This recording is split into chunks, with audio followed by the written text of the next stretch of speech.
The Roman Empire reached its height about 2000 years ago. Yet in the areas that it occupied it left marks which can still be seen today in the form of ancient ruins and aqueducts. Needless to say, when the Romans built, they built to last. But some of their buildings were actually so well made and so blessed by fortune as to survive more or less intact to this day, and in this video we're going to take a closer look at some of them. The Maison Carrée is an ancient Roman temple located in the city of Nîmes in southern France.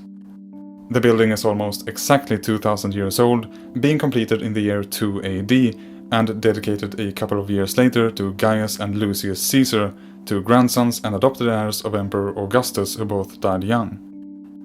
The man who commissioned the building was their father, Marcus Vipsanius Agrippa, a politician, general and close friend of the emperor. At about 26 meters long and 14 meters wide, the building would have dominated the forum of the ancient city. Following its initial use as a temple, it has served as a home, a stable, a church, and then during the 19th century it was turned into a museum of fine arts. And through all of this, the exterior has miraculously remained more or less unchanged. The interior, though, is another story. Located near the city of Coruña in northwestern Spain, in what the Romans once called the end of the earth, lies the Tower of Hercules. This tower is the oldest lighthouse in the world still to be in use, and at a height of 55 meters, it's actually the second tallest lighthouse in all of Spain. The building that we see today was probably built during the reign of Emperor Trajan in the 2nd century AD, although it's possible that there was an even older Phoenician building on the site before that. The design is believed to have been inspired by the Great Lighthouse of Alexandria in Egypt, and as we can read from a stone inscription in one of the walls, the architect who created it was a certain Gaius Civius Lupus from Armenium, now known as Coimbra in Portugal. The tower has been in constant use ever since, and in 1788 it was renovated and extended by adding a new story. Over the centuries, the Roman Senate has been housed in several different buildings. The first one is said to have been an Etruscan temple built to honor the truce with the Sabines. This original building was eventually destroyed though and rebuilt by King Tullus Hostilius of Rome sometime in the 600s BC. After a couple of centuries had passed, the building was destroyed again, this time by fire, and a new structure was built by the general and dictator Cornelius Sulla. But after that, yet another Senate house or curia was built by Julius Caesar, and that building actually survives today. It's known simply as Julius's Senate House or the Curia Julia and is located within the Comitium of the Roman Forum. Now, to be strict, this isn't actually the original building from the time of Caesar. That one had been restored twice from the year 81 to 96 by Emperor Domitian and in 283 by Emperor Carinus. Then, in 284 to 305, it was completely rebuilt by Emperor Diocletian, and it's the remnants of that building that still stand today. The reason why it's still here is because it was converted to a church in the 7th century. But the Curia Julia has now unfortunately lost much of its former grandeur. The walls, both on the inside and outside, would have originally been decorated with slabs of marble, and at the end of the hall, fitted with chairs for a total of about 300 senators, would have been the altar of victory, featuring a statue of the goddess Victoria standing on a globe and extending a wreath. In the marketplace of the seaside city of Pula in Croatia lies an ancient Roman temple.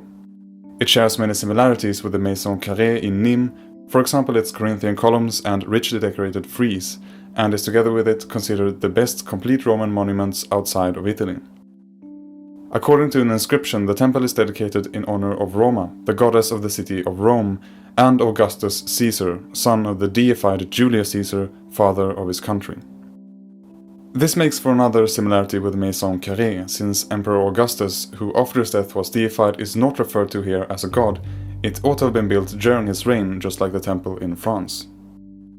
When it was built, the temple wasn't alone like it is now, but stood at the left side in a row of 3 temples.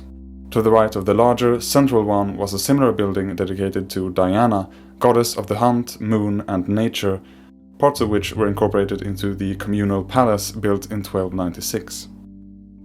The pattern of old Roman buildings being turned into churches applies in the case of the Temple of Augustus as well, although it later gained the less glamorous use as a granary. By the late 19th century, it had sadly been concealed behind a bunch of houses, and during the Second World War, it was struck by a bomb during an Allied air raid and was almost completely destroyed. Luckily, the building could be reconstructed from the fragments left behind, and is today used as a museum of Roman sculpture. Finally, we've come to one of the most famous of all Roman buildings, the Pantheon.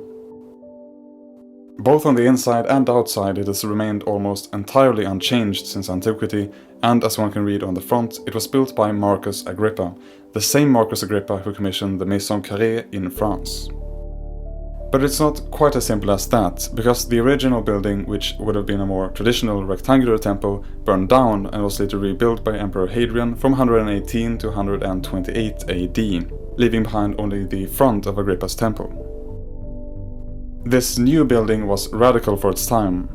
For one, it consisted of a large circular dome and thus broke with the tradition of the rectangular layout. It also unusually emphasized the interior space rather than the exterior, with its lavish walls of colored marble, and lastly, it's remarkable for its sheer size. In fact, this was actually the largest dome in the world all the way up to the Renaissance, and remains the world's largest unenforced concrete dome to this day.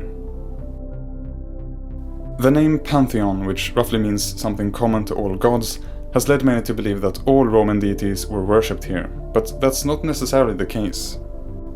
The Roman senator Cassius Dio speculated that the name comes either from the many statues of gods placed around the building, or from the resemblance of the dome to the heavens. The fact that no one really seemed to know suggests that Pantheon might just have been a nickname for the building, with its official name now being forgotten.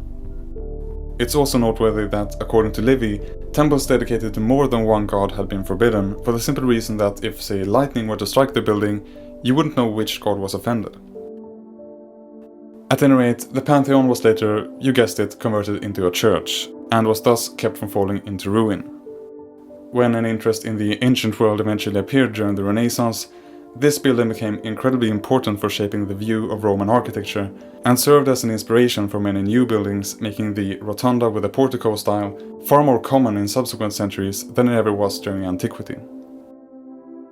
Examples of this could be Thomas Jefferson's library in the University of Virginia, or the Pantheon in Paris, completed shortly before the Revolution.